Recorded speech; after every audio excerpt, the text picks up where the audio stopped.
Romanos capítulo 3. Então, a leitura do verso 21 a 31, mais exposição do verso 25 em diante. Mas agora, sem lei, se manifestou a justiça de Deus, testemunhada pela lei e pelos profetas. Justiça de Deus mediante a fé em Jesus Cristo, para todos e sobre todos os que creem, porque não há distinção, pois todos pecaram e carecem da glória de Deus, sendo justificados gratuitamente por sua graça, mediante a redenção que há em Cristo Jesus, a quem Deus propôs no seu sangue como propiciação, mediante a fé, para manifestar a sua justiça, por ter Deus, na sua tolerância, deixado impunes os pecados anteriormente cometidos, tendo em vista a manifestação da sua justiça no tempo presente, para Ele mesmo ser justo e o justificador daquele que tem fé em Jesus. Onde, pois, a jactância foi de todo excluída. Por que lei? Das obras? Não, pelo contrário, pela lei da fé. Concluímos, pois, que o homem é justificado pela fé, independentemente das obras da lei. É porventura Deus somente dos judeus? Não é também dos gentios? Sim, também dos gentios, visto que Deus é um só, o qual justificará por fé o circunciso e, mediante a fé, o incircunciso. Anulamos, pois, a lei pela fé? Não, de maneira nenhuma.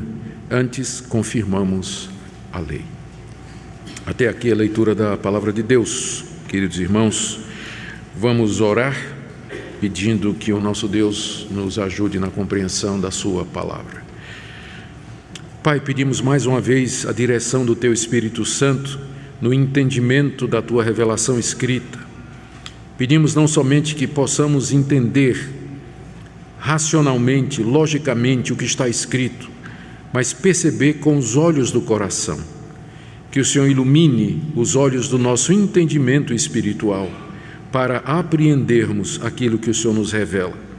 Pedimos, ó Pai, que Tu fales ao nosso coração. Oramos por cada pessoa aqui presente, que nos ouve aqui na igreja e também através da transmissão pela internet, que a todos queiras abençoar através da Tua palavra, dando a cada um de acordo com a necessidade.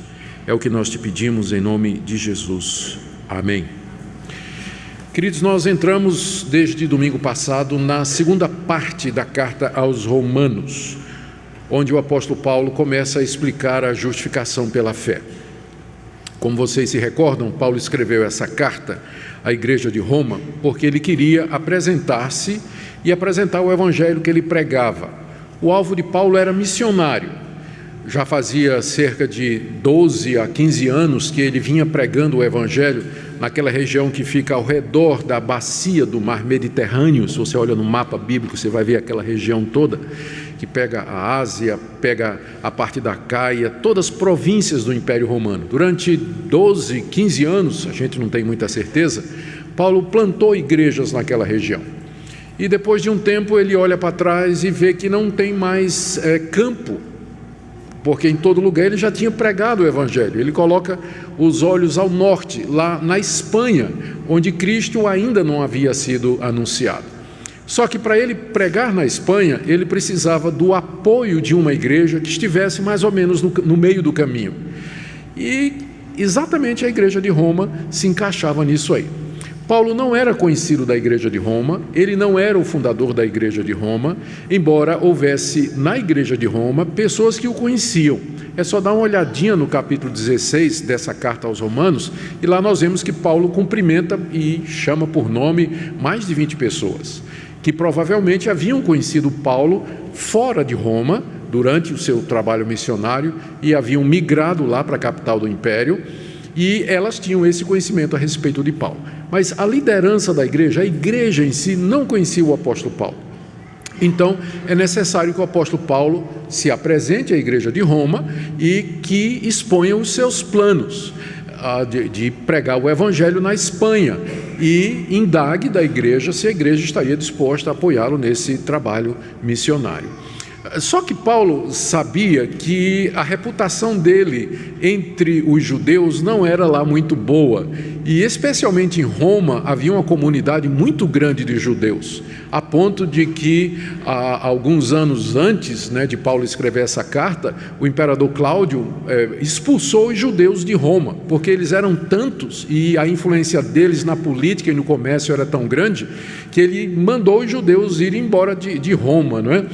E como o império não fazia a diferença entre judeu e cristão naquela altura, para eles os cristãos eram uma seita do judaísmo, então muitos cristãos também foram mandados embora. Tem até um autor pagão daquela época, um historiador daquela época, não tinha nada de cristão, ele até registra esse fato e diz que o imperador Cláudio acabou expulsando os judeus de Roma por causa da instigação de um tal de Cresto. Mas quem seria esse Cresto? E se fosse Cristo? O historiador romano, ele não sabia muito bem a distinção. Cristo é uma palavra em aramaico, Então ele citou como Cresto, disse que foi por causa de Cresto que o imperador mandou os judeus embora. Então alguns estudiosos até acham que o que aconteceu é que a igreja cresceu tanto em Roma, e os judeus com toda aquela perseguição, que o imperador, que não sabia a distinção entre um e outro, só ouvia falar do tal de Cristo, ele mandou expulsar todo mundo que seguia Cristo ou Cresto, E aí, nessa saída de Roma, saiu aquele famoso casal, Áquila e Priscila, que Paulo encontra mais adiante, se tornam companheiros, fazedores de tendas e tudo mais. Então, Paulo sabia que lá em Roma, o nome dele não era lá muito bem visto, E havia na igreja muita gente que tinha vindo do judaísmo e que tinha questões a respeito do apóstolo Paulo. Corria boatos de que Paulo era um mercenário, que Paulo havia traído a fé dos seus ancestrais, que ele ensinava uma outra mensagem que não era a mensagem do verdadeiro Deus, que ele desanimava os judeus a seguirem a tradição dos seus pais. Então, o apóstolo Paulo, nessa carta preparatória para a visita dele, ele antecipa alguma das questões que ele sabe que quando ele chegar lá em Roma, vão perguntar para ele. Então é por isso que a carta aos Romanos ela pode ser definida como uma carta missionária, onde Paulo apresenta o evangelho que ele prega à luz das questões judaicas daquela época. É por isso que na carta você tem tanta referência à lei de Moisés, obras da lei, circuncisão, ele fala de Abraão, ele fala de Davi, fala dos patriarcas, fala de Israel, está cheia de referências ao Antigo Testamento, a carta, exatamente porque o ambiente que a carta encontraria era esse ambiente judaico e que não era exatamente um ambiente muito favorável ao apóstolo Paulo. Então ele divide a sua carta em 5 ou 6 partes. Na primeira parte, ele mostra a perdição de todos os homens. Todos os homens estão perdidos, inclusive os pagãos que estão lá na Espanha. Por isso que eu preciso pregar o evangelho para eles. Eles nunca ouviram falar de Deus, mas eles estão perdidos do mesmo jeito por conta da revelação que Deus fez de si mesmo na natureza e na consciência deles. Mas não só eles, os judeus também estão perdidos, porque eles receberam a lei de Deus, mas eles não guardam a lei de Deus, eles não cumprem a palavra de Deus. Então judeus e gentios estão todos perdidos e é por isso que eu preciso pregar o evangelho. Não me envergonhe do evangelho, porque é o poder de Deus para a salvação de todo aquele que crê, primeiro do judeu e também do gentio, diz ele logo no começo da carta.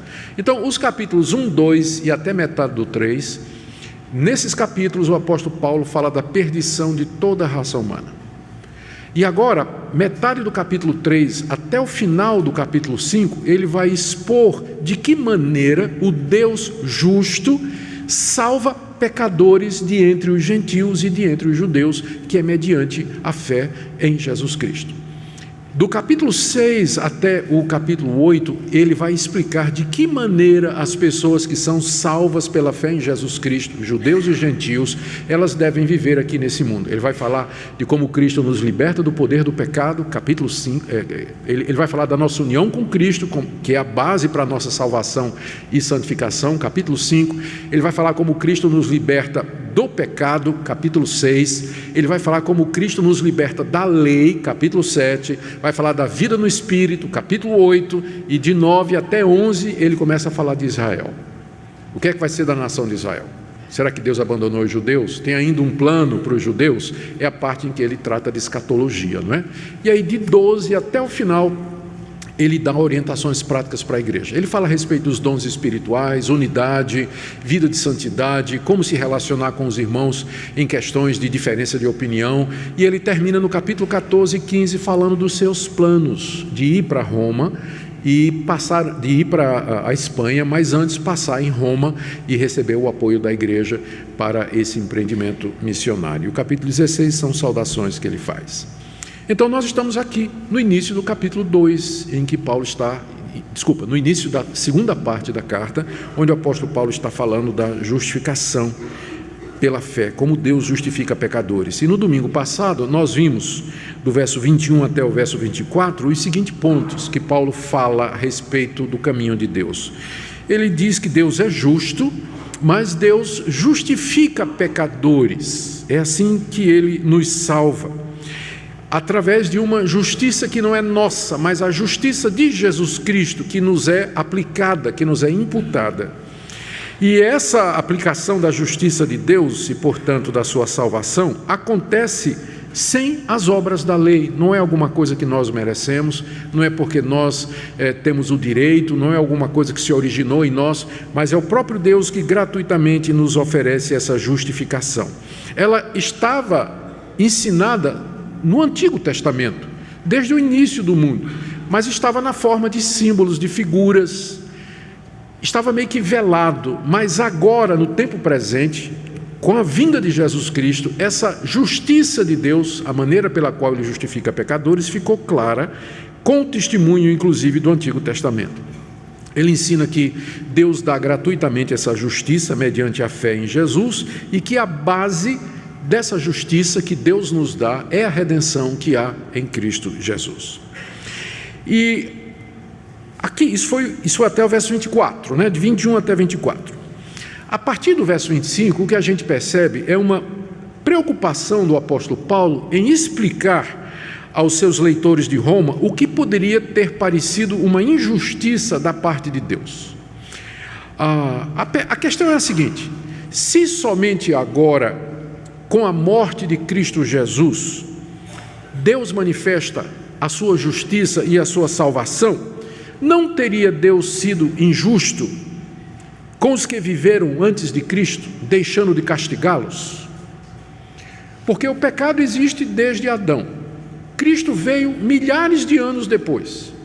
Então, nesse período, né, Deus não destruiu a humanidade como deveria destruir, porque o salário do pecado é a morte e Deus é justo.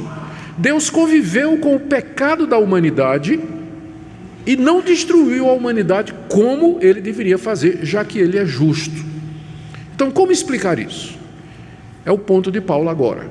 Ele vai dizer que Deus, na sua paciência, deixou impunes os pecados cometidos antes de Cristo, porque ele estava aguardando o momento de manifestar a sua justiça. O pecado foi castigado, seria castigado. Em Cristo Jesus, Deus castigou os pecados, antes de Cristo e depois de Cristo. Então, antes de Cristo, ele estava sendo paciente, não destruiu a humanidade, porque aguardava a plenitude dos tempos, quando seu filho haveria de vir e na cruz do Calvário oferecer um sacrifício completo pelo pecado, pagando a culpa do pecado, apaziguando a ira de Deus. Então é isso que ele explica aqui do verso 25 até o final, no verso 31. Nós vamos seguir então a passagem. Há vários pontos aqui que Paulo está fazendo. Eu quero examinar 4 ou 5 declarações dele e terminar com algumas aplicações, assim nos permita Deus. E vamos começar com a primeira declaração, que está aí no verso 25. No verso 24 ele diz que nós somos justificados gratuitamente pela graça de Deus, mediante a redenção que há em Cristo Jesus.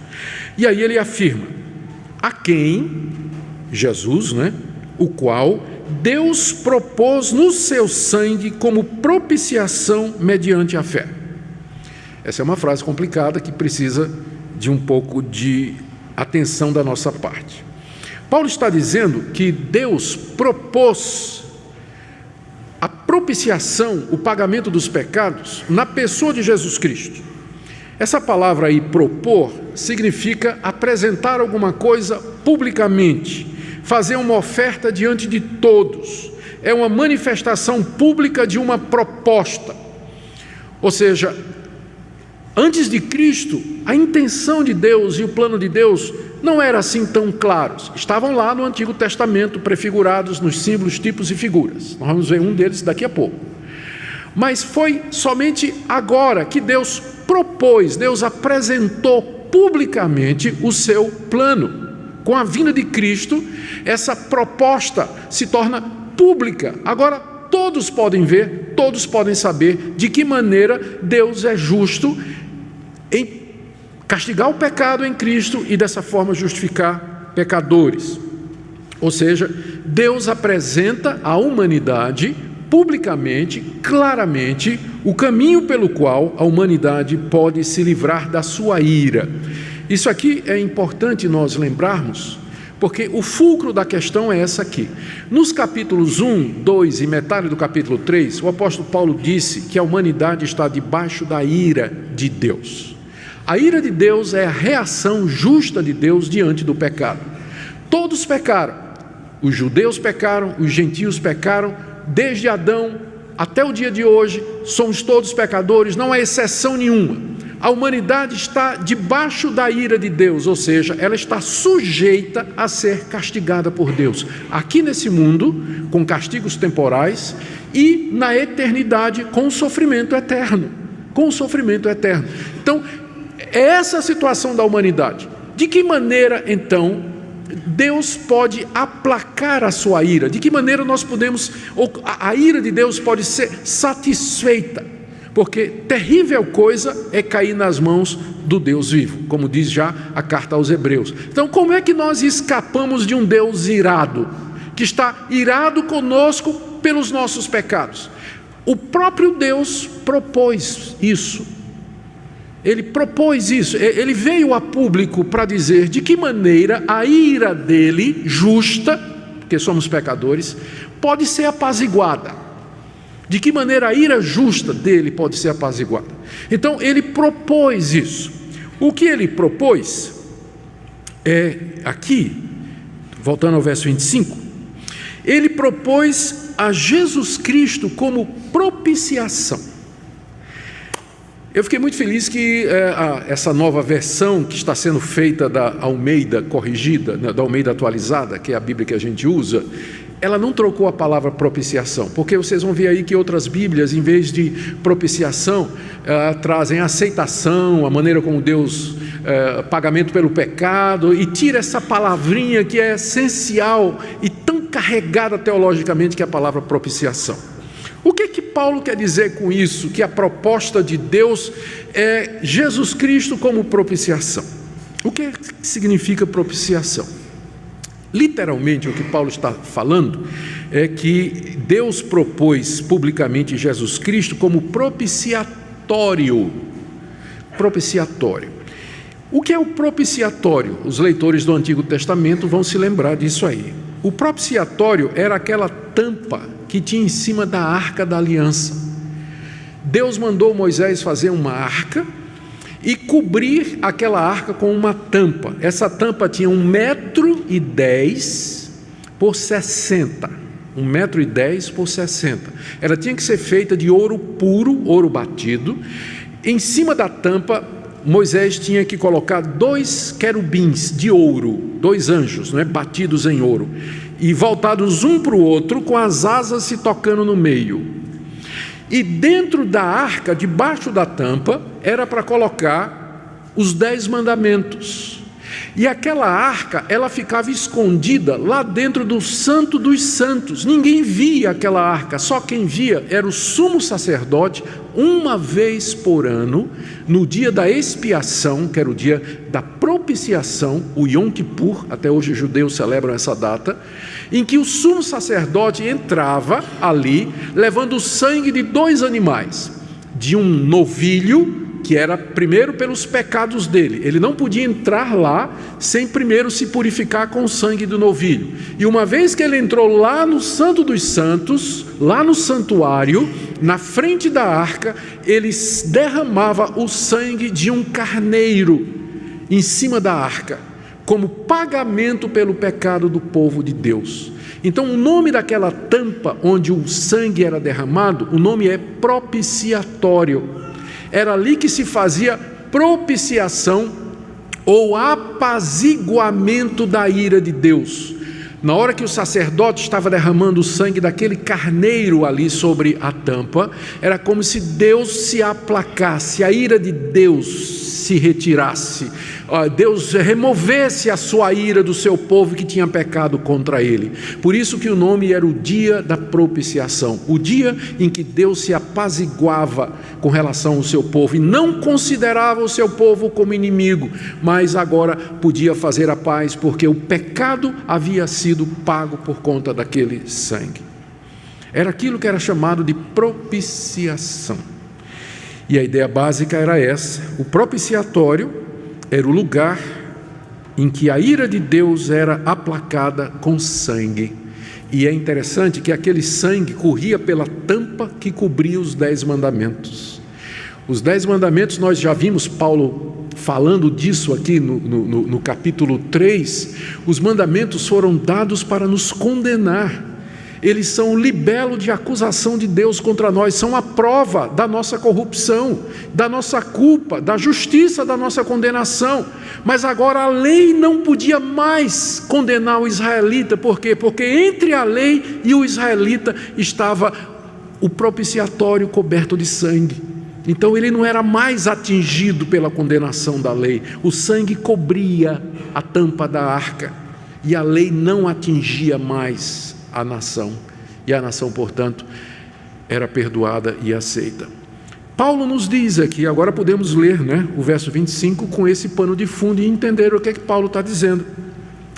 Deus propôs no sangue de Jesus, propôs a Cristo, isso quer dizer, no seu sangue, no sangue de Cristo, como propiciação.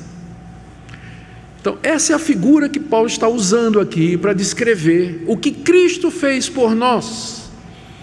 Ele é a propiciação que Deus publicamente demonstrou e mostrou ao mundo. É dessa forma que Deus resolve o problema de como é que Ele pode continuar justo e perdoar pecadores injustos. A resposta é o propiciatório. É o sangue de Cristo derramado lá na cruz do Calvário, como propiciação pelos pecados do povo de Deus. Lá na primeira carta de João, capítulo 2, o apóstolo João se refere a Cristo exatamente nesses termos. Ele diz assim a respeito de Jesus: filhinhos meus, estas coisas vos escrevo para que não pequeis. Se todavia alguém pecar, temos advogado junto ao Pai, Jesus Cristo justo, e Ele é a propiciação pelos nossos pecados. Veja o capítulo 4, verso 10 dessa mesma carta. Nisso consiste o amor, não em que nós tenhamos amado a Deus, mas em que Ele nos amou e enviou seu Filho como propiciação pelos nossos pecados. Então agora ficou claro o que é que Paulo está dizendo aqui, de que maneira Deus manifesta a sua justiça. Ele propôs publicamente, abertamente, a propiciação dos pecados do seu povo de uma vez para sempre, mediante o sangue do seu Filho. No Antigo Testamento, o propiciatório estava oculto, ele era escondido lá dentro da tenda, fechado por cortina. Mas agora é como se Deus tivesse rasgado a cortina e trazido o propiciatório a público e está dizendo: é dessa maneira que eu justifico pecadores. O meu Filho é o Cordeiro que eu mandei para tirar o pecado do mundo. É pelo sangue dele que eu posso perdoar pecadores e recebê-los como justos. E dessa forma a minha ira é aplacada, porque lá na cruz do Calvário Deus derramou toda a sua ira contra Jesus Cristo.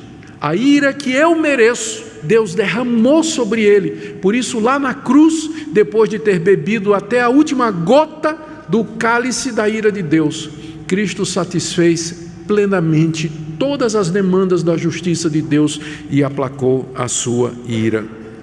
Então esse é o primeiro ponto. a propiciação em Cristo Jesus como uma proposta pública de Deus, explicando de que maneira Ele pode ser justo e ao mesmo tempo justificar pecadores. A segunda declaração que eu quero ver com vocês nessa noite está ainda no verso 25, onde Paulo diz que essa propiciação que há em Cristo é recebida mediante a fé.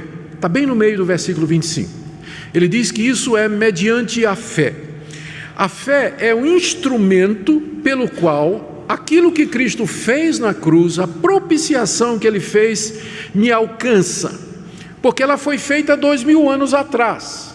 Como é que ela me alcança hoje? De que forma eu recebo os benefícios da morte de Cristo na cruz? A resposta é pela fé no seu sangue, pela fé na sua obra. Fé aqui não é alguma coisa que parte de nós, mas é colocada como em oposição a obras.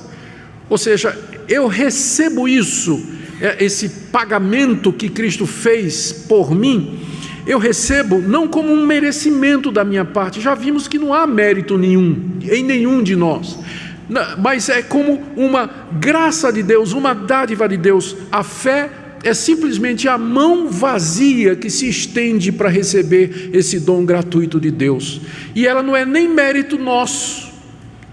Fé em Jesus Cristo não é nem alguma coisa que eu produzo, mas é alguma coisa que o próprio Deus me dá. Não é uma fé vaga e genérica que Deus existe, que vai tudo acabar bem, mas é uma confiança segura no sangue de Cristo derramado na cruz do Calvário pelos meus pecados. É essa a fé que salva. E aqui é importante que nós entendamos isso, porque hoje em dia o conceito de fé está muito ligado a você acreditar que Deus pode fazer milagres. Tenha fé, né? Deus vai fazer um milagre, tenha fé, vai dar tudo certo. O pessoal associa fé com pensamento positivo, a certeza da intervenção miraculosa de Deus em algumas coisas, mas fé aqui é você apreender e você tomar posse disso que Deus está dizendo, que Ele propôs no sangue do seu Filho o pagamento pelos seus pecados, e que Ele lhe perdoa com base nisso, e crer nisso é a maior de todas as bênçãos que alguma pessoa pode ter aqui nessa vida. A certeza plena de que seus pecados foram propiciados, foram pagos completamente na cruz, mediante o sangue de Jesus Cristo. Então, é mediante a fé. Terceira coisa que Paulo diz, que está ainda no verso 25, ele diz que a razão para Deus ter feito isso, ter apresentado Jesus Cristo publicamente, foi a sua tolerância. Veja como ele diz aqui no verso 25, eu vou ler na versão que eu uso, né?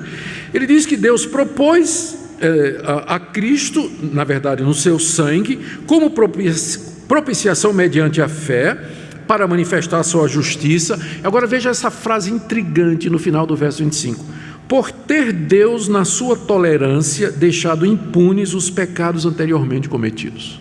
O que é que isso não significa? Isso não significa que ninguém foi para o inferno antes de Cristo. Isso não significa que Deus não castigou ninguém antes de Cristo por conta dos pecados. Significa simplesmente o seguinte, que apesar de todos os pecados cometidos desde Adão até Cristo, Deus podia ter dito assim: a humanidade não tem jeito. Eles me provocam todo dia com seus pecados, com seus ídolos, com suas imoralidades, com suas abomináveis práticas. Então eu vou deixá-los entregue à sua própria sorte, que vão todos para o inferno. Deus podia ter feito isso, mas Ele não fez. Então Ele foi paciente, Ele tolerou. Ele podia ter dito, sabe como é que às vezes tem uma pessoa que você tenta fazer o bem para aquela pessoa, ajudar aquela pessoa, e você só recebe patada, né? Só recebe patada de volta, né? A pessoa critica, fala mal, é ingrato, até que um dia você diz assim: quer saber de uma coisa? Não dá mais não. E você deixa a pessoa para lá. Deus podia ter feito isso com a humanidade, mas não. Ele, na sua paciência, Ele tolerou os pecados da humanidade e não recuou do plano dele de mandar salvação para o mundo. Então a vinda de Cristo ao mundo como propiciação pelos pecados é porque Deus não perdeu a paciência. Porque se Ele tivesse perdido, Ele não tinha mandado seu Filho Jesus Cristo. O que para nós é um encorajamento, porque Ele tomou a iniciativa. Ele veio ao nosso encontro, apesar de que nós não merecíamos. Mas Ele propôs, Ele mesmo se apresentou e disse: eu tenho a solução, apesar do que vocês são, apesar do que vocês fizeram, de como a humanidade me rejeitou, não somente os gentios, mas os judeus, mas aqui eis o Cordeiro de Deus que tira o pecado do mundo. Então, na sua tolerância, na sua paciência, Deus deixou impunes os pecados cometidos, impunes no sentido de que Ele não levou esses pecados em consideração a ponto de dizer assim: eu desisto da raça humana. Mas apesar disso, de tudo que aconteceu, Ele propôs publicamente, abertamente, seu Filho Jesus como pagamento pelos nossos pecados. É isso que, essa é a razão pela qual Deus mandou o seu Filho. E essa é a razão porque que Ele deixou, né, impunes, né? No sentido, alguém poderia até dizer o seguinte: mas como é que Deus... A gente sabe que o sangue dos animais que eram sacrificados lá no templo em prol dos pecadores, eles não têm o poder de perdoar pecados. Então, com base em que Deus perdoava pecados no Antigo Testamento, já que sangue de animal não paga pecado? A resposta é que Deus já tinha preparado um sacrifício real pelos pecados, o sacrifício do seu próprio Filho, em que Ele assume o lugar do pecador, recebe a ira de Deus e quita a justiça de Deus completamente. Então Deus olhava para o futuro. Nós dizemos, as pessoas perguntam: como é que então no Antigo Testamento as pessoas eram salvas antes de Cristo vir? A resposta é: eles eram salvos da mesma forma que nós somos salvos hoje. Sempre houve somente um caminho de salvação. No Antigo Testamento as pessoas eram salvas pela fé no sangue do Messias que haveria de vir. Hoje nós somos salvos pela fé no sangue do Messias que já veio. A diferença é só nossa posição na história. Eles estavam antes, nós estamos depois do centro da história, que é a vinda de Cristo. Mas o processo sempre foi o mesmo. O israelita fiel no Antigo Testamento, ele olhava com esperança para a expectativa messiânica. Ele sabia que aqueles animais ali, cujo sangue era derramado, eram apenas uma figura daquilo que Isaías descreve no capítulo 53. O servo sofredor, o Filho de Deus, o Messias ungido, sofrendo e pagando o pecado da nação. Então ele olhava pela fé no cumprimento das promessas de Deus. Hoje nós olhamos para trás e vemos que a promessa já foi cumprida e nos ligamos a Cristo pela fé. Eles se ligavam a Cristo pela fé antes, nós nos ligamos a Cristo pela fé. Eles olhavam para frente, a gente olha para trás. Mas é a mesma coisa, sempre foi. A propiciação sempre foi mediante o sangue de Jesus. Agora deixe-me ir rapidamente para a quarta declaração de Paulo, e aqui nós já nos movemos do verso 35 para o verso 26. Ele diz no verso 25 que Deus fez isso para manifestar a sua justiça, está vendo aí? E no verso 26 ele repete, para que a gente não perca a linha de pensamento, tendo em vista a manifestação da sua justiça no tempo presente. Por que Deus precisava manifestar a sua justiça? Por que Ele precisava se justificar?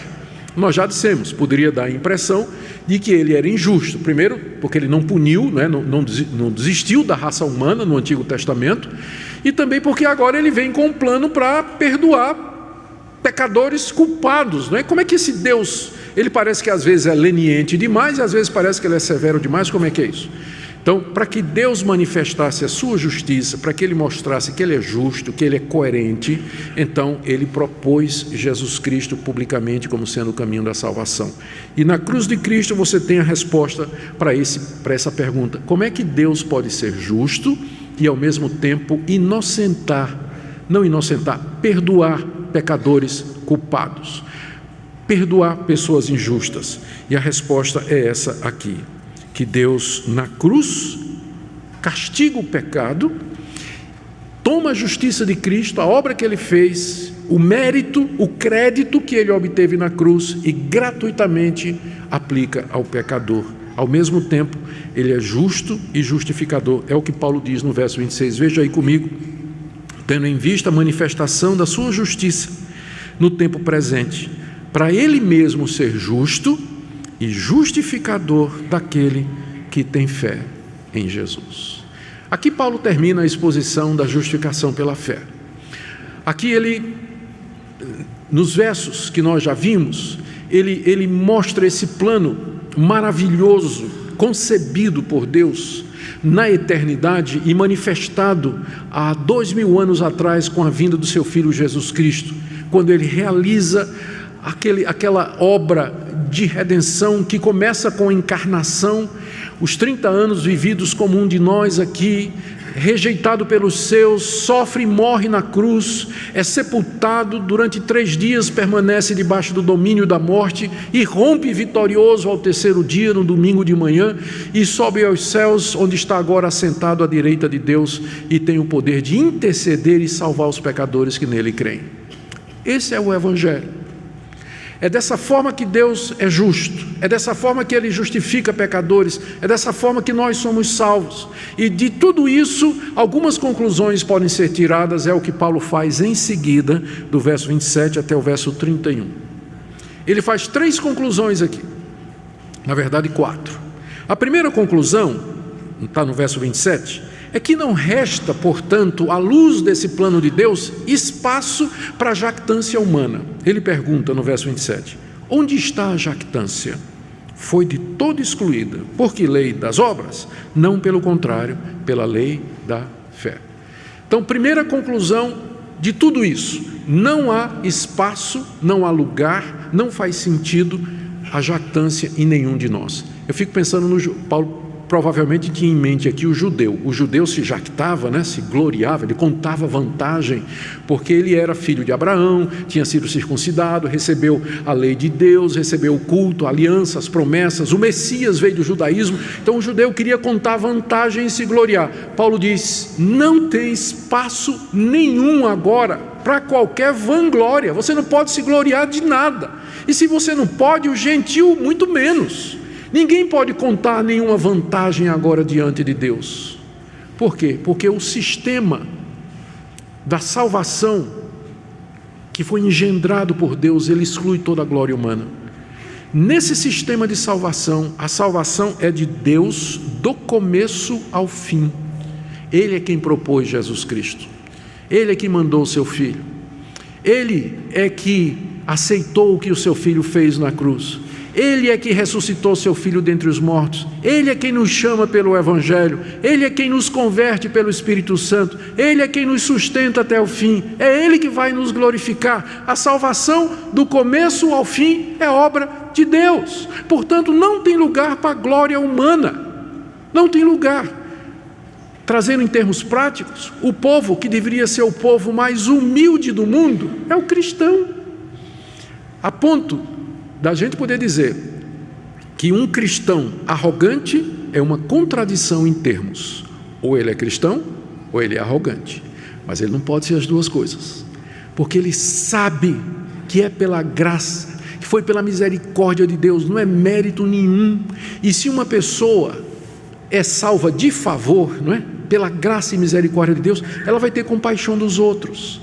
Quando olhar para os outros que caíram, para os pecados dos outros, para os erros dos outros, ela vai olhar com compaixão, porque ela mesma sabe que ela é uma pecadora e que foi alcançada pela glória de Deus, pela graça de Deus, ela foi perdoada. Então ela tem que estender o mesmo perdão para outros.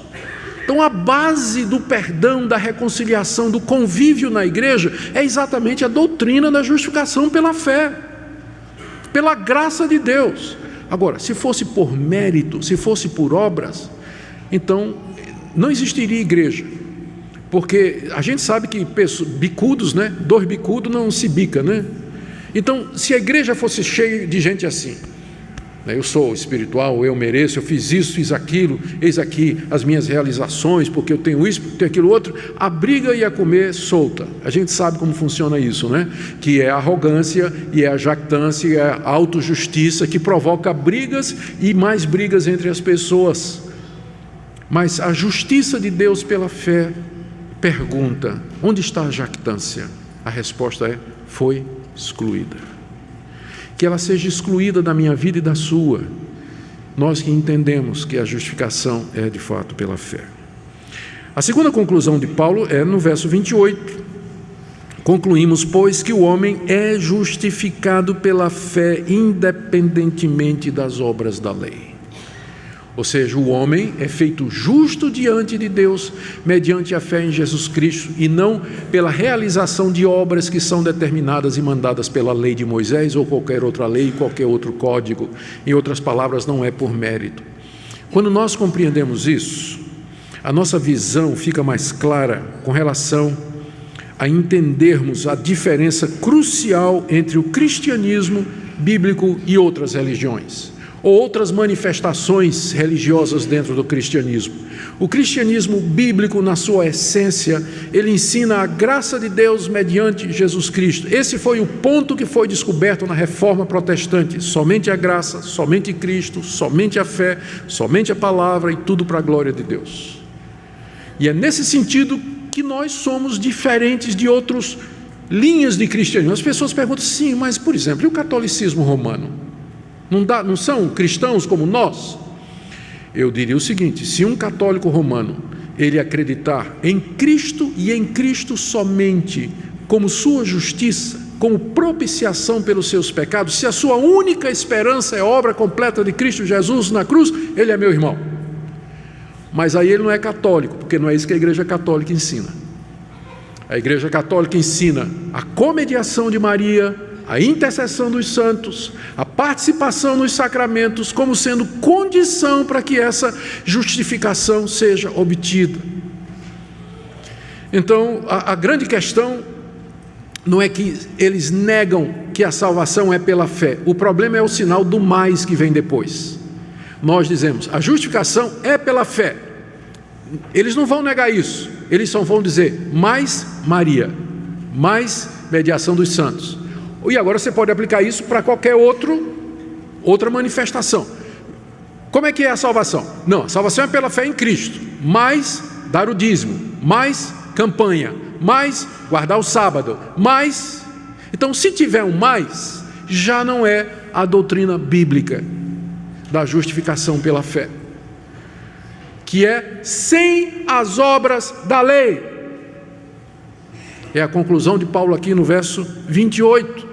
Independentemente das obras da lei, é mediante a fé em Jesus Cristo. Terceira conclusão de Paulo, verso 29 e 30.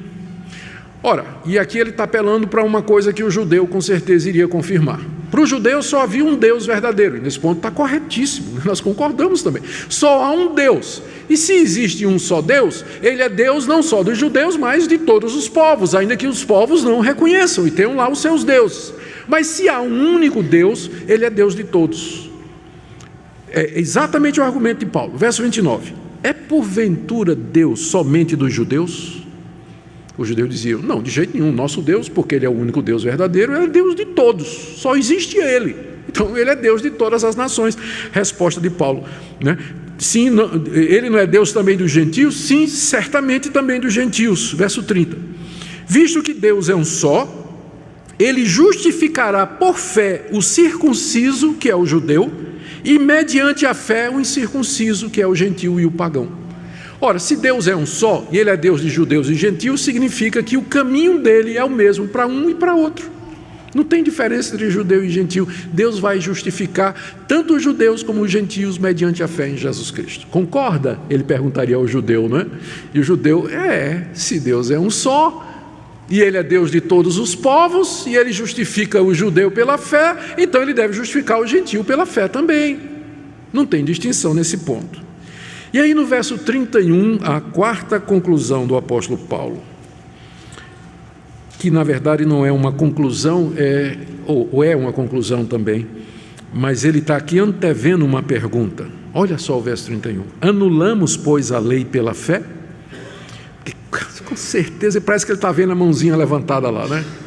Paulo, você acabou de dizer que nós somos salvos independentemente das obras da lei. Então você quer dizer que o evangelho, a justificação pela fé, anula a lei? A lei não tem mais papel na vida do crente, os 10 mandamentos. Para que servem os 10 mandamentos agora? Se não salva, tanto faz se eu guardo ou se não guardo.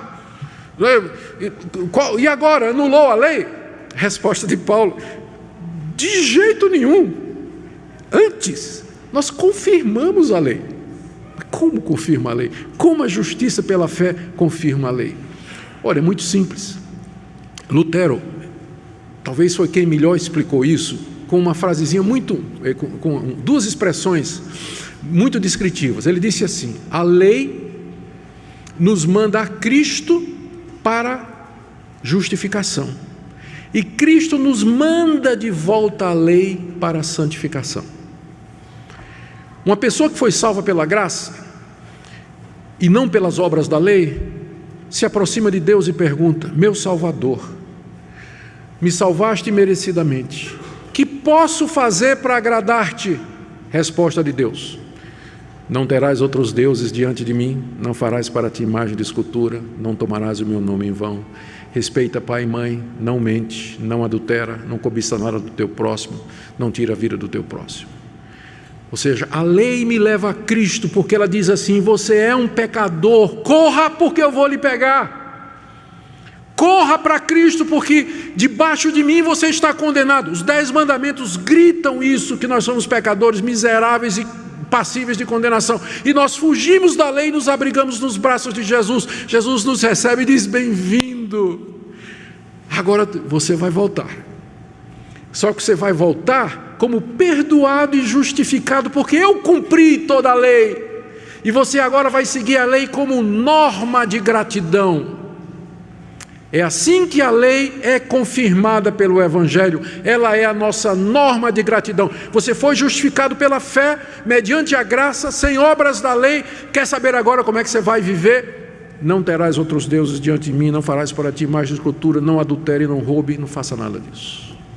É assim que você vai agradar a Deus. A lei não é nosso caminho de salvação, mas é nossa norma de gratidão. Como é que eu agradeço o que Deus fez por mim? Nas outras religiões, você guarda a lei para ser salvo. No cristianismo, primeiro eu sou salvo, e depois eu vou guardar a lei como expressão da minha gratidão. Então é nesse sentido que o Evangelho, ele não anula a lei, ele confirma a necessidade da lei. A lei continua dizendo: você é um pecador, Augustus, você é um pecador, você errou aqui, corra para o sangue do Cordeiro, arrependa-se, mude, confesse, entregue-se a Deus, clame pelo sangue de Jesus. Então a lei permanece como sendo expressão da vontade santa de Deus e a norma pela qual eu vou guiar a minha vida. Anulamos a lei? Não, pelo contrário, confirmamos a lei. Eu quero terminar aqui com 2 conclusões. A primeira delas, aliás, todas as duas já foram tocadas aqui, estou fechando apenas. Eu acho que ficou claro dessa exposição inicial de Paulo. Ele vai continuar falando da justificação pela fé no capítulo 4, nós veremos isso mais adiante. Mas ficou claro o que é que Paulo está dizendo, e a Bíblia toda, que a redenção do pecador, do começo ao fim, é obra de Deus. É Ele quem propôs esse plano maravilhoso, não foi iniciativa humana. Ele que proveu o sacrifício necessário para aplacar a sua ira. E, portanto, o que o Evangelho nos ensina é que esse Deus vem a nós. Ele vem a nós. Ele vem ao nosso encalço. Ele nos procura. Por isso, ânimo, meu irmão. Ele te chama. Ele te chama nessa noite. Ele vem até você e Ele chama você e diz: entenda a sua situação, seu pecado, sua culpa e sua miséria. Olhe para a cruz, para a propiciação, o sangue do meu filho. Creia, arrependa-se dos seus pecados e deposite sua confiança somente em mim. Ânimo, irmão. Ele chama você nessa noite, no Evangelho, a que você se arrependa e que você venha a Cristo Jesus para pleno perdão. Segunda conclusão e aplicação. Está muito claro também no texto, a forma como Paulo explica, não somente aqui, mas na Bíblia toda, que a ira de Deus foi plenamente satisfeita em Cristo Jesus. Lá no Getsêmani, diante da perspectiva da cruz, Cristo 3 vezes disse: Pai, se é possível, passa de mim esse cálice. Esse cálice, aquele cálice que Cristo relutava em tomar, era o cálice da ira de Deus, cheio até a boca, espumando com a ira de Deus, que ele tinha que beber até a última gota. E diante daquela expectativa, ele dizia, pensando no sofrimento, na dor, na angústia de ser alvo da ira plena de um Deus justo e irado, ele diz, se é possível, passa de mim esse cálice. Mas no final ele diz, não seja feita a minha vontade, mas a tua. E na cruz do Calvário, na verdade, não foi vinagre com fel que ele bebeu, mas ele bebeu até a última gota do cálice da ira de Deus. E quando terminou, ele gritou, Deus meu, por que me desamparaste? Porque naquela hora ele experimentou plenamente a ira de Deus sobre ele, a angústia profunda, indescritível da sua alma santa e inocente, ao ser punida com a ira infinita do Deus justo e santo. Por isso, toda vez que você se arrependeu, pediu perdão a Deus e continuou se sentindo culpado, num certo sentido você está menosprezando o que Ele fez. Você está menosprezando o que Ele fez. Eu queria que você entendesse nessa noite que já não há condenação para os que estão em Cristo Jesus, porque a ira de Deus se aplacou com relação a você, seu pecado foi pago, foi perdoado completamente. Cristo levou sobre si o castigo que você merecia e levou todo. Portanto, quando vem doença, não diga que Deus está com raiva de você, que Deus está me punindo pelos pecados. Quando vem uma tribulação, uma dificuldade na sua vida, não diga assim, a ira de Deus está sobre mim, porque se você já é de Cristo, não há mais nenhuma condenação, porque Ele propiciou na cruz completamente a ira de Deus, satisfez a justiça de Deus. Deus usa as aflições desse mundo para nos corrigir como filhos, é a mão bondosa deles. O mesmo acidente, a mesma catástrofe que significa a ira de Deus contra os ímpios, mas ao mesmo tempo para nós ela é santificada como um meio de correção, de bênção, de crescimento, de aperfeiçoamento do caráter. Nós sofremos aqui nesse mundo igual aos ímpios, só que para eles é juízo de Deus, é Deus começando a derramar a ira dele, que vai derramar no inferno completamente contra eles. Mas para nós é santificado pelo Espírito Santo as tribulações e aflições como meio de nós crescermos aqui. Por isso eu queria que nessa noite talvez você tenha que chegar para Deus e dizer, Deus me perdoa, porque eu tenho duvidado do sacrifício de Cristo, da eficácia do sacrifício. Eu não consigo aceitar que o Senhor me perdoa, eu não consigo me perdoar e nem aceitar que o Senhor me perdoa. Mas se confessarmos os nossos pecados, Ele é fiel e justo para perdoar os nossos pecados e nos purificar de toda injustiça. Que essa noite seja uma noite de gratidão, de louvor a Deus por tudo que Ele é, o que Ele fez por nós. Há um hino em inglês que diz, escrito por Charles Wesley, se 1000 línguas eu tivesse para adorar e agradecer a Deus o que Ele fez por mim. É o desejo do nosso coração. Se nós tivéssemos essa capacidade para louvar a Deus pelo que Ele fez por nós. A Ele toda a honra e toda a glória. Oremos. Ó Senhor, nós te bendizemos porque o Senhor propôs Jesus Cristo, no sangue dele, a propiciação pelos nossos pecados, mediante a fé, como demonstração da tua justiça, por conta da tua paciência, em que o Senhor não puniu os pecados anteriormente cometidos, mas agora tu mostras como pode ser justo e justificador daquele que tem fé em Jesus. Senhor, se há alguém aqui nessa noite que ainda não compreendeu o Evangelho, nós pedimos que teu Espírito Santo abra o seu coração. E nós que já cremos, perdoa quando duvidamos, perdoa quando não temos a alegria da redenção, perdoa quando nós nos sentimos lançados fora da tua presença, quando o Senhor nos diz que já não há culpa ou condenação sobre nós.